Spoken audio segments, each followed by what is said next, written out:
екі шумағын ғана таптық та, қалған поэманы таба алмадық, оны оқыған жоқпыз. Енді КТ 306 топ студенттері Ғабит Мүсіреповтің кездеспей кеткен бір бейне Ашаршылық, саяси қуғын сүргін сынды саясатта жүрген болатын. Сол себепті кеңес үкіметінде цензуралық қазақ әдебиетінің тәсері Ғабит Мүсірепов 20 ғасырдың орта шегінде нәзік лирикалық туындыларды қазақ халқына алып келеді. Солардың бірі 1959 жасағаннан кейін біз оқиға желісіне байланысты алдық. Қазір енді кітапты оқыған студенттерге сөз кезегін беремін. Алып жатқан бір өлеңдерді кейде көтеріп алып отырып, сол туралы айтылғаны және сол уақыттарда қоғамдағы қайшылықтар сұрақ қояды. Осы сұрақтан кейін халық мектебіне қарсы пікір білдіреді. Автор осы шығармада кейін сол халықтың арасынан беріс шығып сөз айтады. Бізде сол жерде қатысты бар, екеуі сол жерде қосылған. Сол жерде жалғыз ауылда өзі қалып, сол молаға жерленіп, сол жерді солай деп Несін көру деп жаздым. Мен бұл жерде түртуалы әдісіне мынаны жаздым.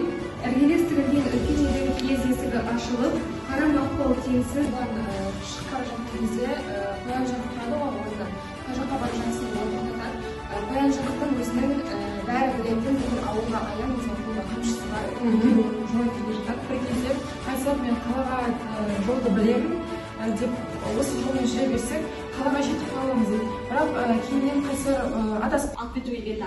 Бұл да болуы мүмкін. ақынның жас жігіттің көңілі қатты құлазиды. Сөйтіп ақын жүрегі көңілі құлазып жүрген кезде ол терезеге мән береді. Бір күн қар басып, арқаның сары аязы сықылдап, алған кезде де бала қыз бір көрінген жоқ. Зарлы тұтқын үшін ең үлкен қайғының бірі сол болды. Саясында, әрқайсысы алтын кезде аясында. Сейфуллин сағындым. Туғалы тапас көрмеген, көкіректе кектер кернеген, құлшынып құлаш сермеген, айтайын ішкі сырымда. Шығар ләззатпен сөз жазысып, сізден басқа жоқ болды білер бекзат. Болса да сізден басқа көп сәулемдер, хат жазып.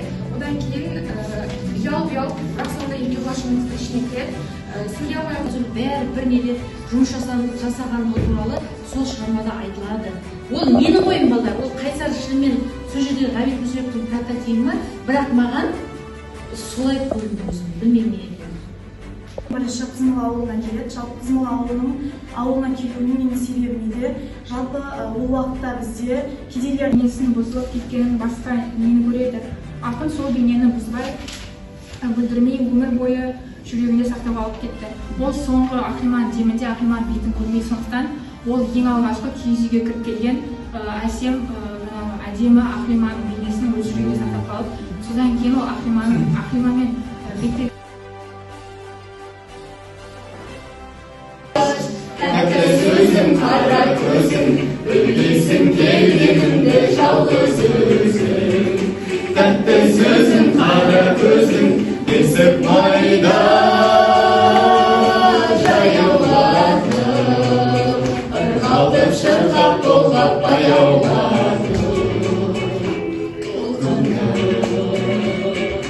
Мұңлы болған